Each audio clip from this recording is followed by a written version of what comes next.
Hello mga ka-viewers, meron naman tayong masarap na pusit, adobong pusit. Yan, yan guys, bumili tayo ng kalahating kilo na pusit.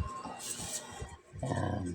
So, prepare tayo guys. So, subscribe aking channel, Ramvlog29.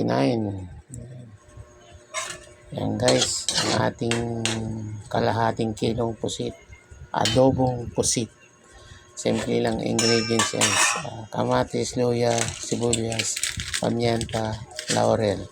Yan, konting asukal para pampalasa. Ganyan lang guys. Adobong pusit. Yan. Yan, tikman natin kung masarap. Wow, sarap ang adobong pusit. Yan guys, naano natin yung pusit dahil lagyan natin ng mga ingredients. Yan. Ito natin yung kalahating kilong pusit. Adobong pusit guys. Yan ka-viewers, simple lang lutuin. Laurel. Yan. Meron tayong masarap na ulam. Adobong pusit, mga ka-viewers. Yan. So, meron akong hapunan. Ginisa ko ang ating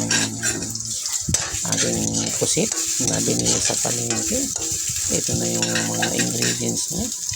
Luya, bawang, and tomato. Yan lang guys ang mga ingredients yan.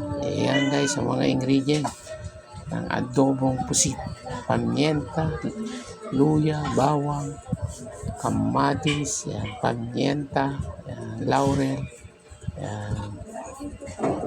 Meron tayong masarap na adobong pusit. Yan.